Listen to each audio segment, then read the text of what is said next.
அனைவருக்கும் வணக்கம். வருமுன் காப்பதே மேல். இந்த வகையில் நாட்டுக்கோழி வளர்ப்பில் கோழிகளுக்கு நோய் ஏற்பட்டு கோழி உயிரிழப்பு நிறையா சேதம் ஆகுது. இந்த நோய் வரத்துக்கு முன்னாடியே ஓரளவு தடுக்கலாம். இந்த இயற்கை முறையில் எப்படி தடுக்கலாம் அப்படிங்கிறதுக்கான வீடியோ தான் இது. இந்த வீடியோவை ஸ்கிப் பண்ணாமல் பாருங்கள்.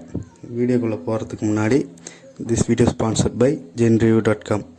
அதாவது ஆன்லைனில் ப்ராடக்ட் வாங்குகிறோம். இந்த ப்ராடக்டை பற்றி முழு விவரம் தெரிஞ்சு வாங்கலாம். நமக்கு யூஸ்ஃபுல்லாக இருக்கும். அப்படி ஒரு வாய்ப்பு கிடைச்சா எப்படி இருக்கும், அதுக்கான வெப்சைட் தான் genreview.com. இதில் டாப் அண்ட் லேட்டஸ்ட் ரிவ்யூ தராங்க.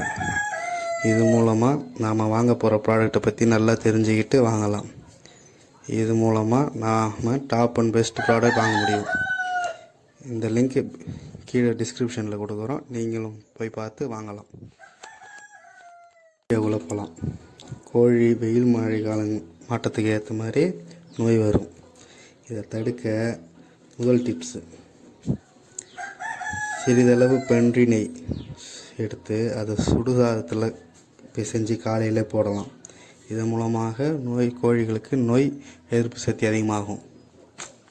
இரண்டாவது டிப்ஸ், நம்ம இயற்கை தாவரங்களான துளசி, தூதுவளை இலை, கற்பூரவள்ளி இலை, முள்முருங்கை இலை, பப்பாளி இலை, கொய்யா இலை, வேப்ப இலை, இந்த 7 வகையான இலைகளை எடுத்து ஒன்றாக சேர்த்து அரைத்து கொள்ளவும். இந்த அரைத்த விழுதை சிறு சிறு உருண்டையாக பிடித்து கோழிகளுக்கு ஏற்றவாறு, அதாவது சிறு கோழிலேருந்து பெருக்கோழி வரைக்கும் ஏற்றவாறு சிறு சிறு உருண்டைகளாக பிடித்து கோழி வாய் வழியாக போடுவோம்.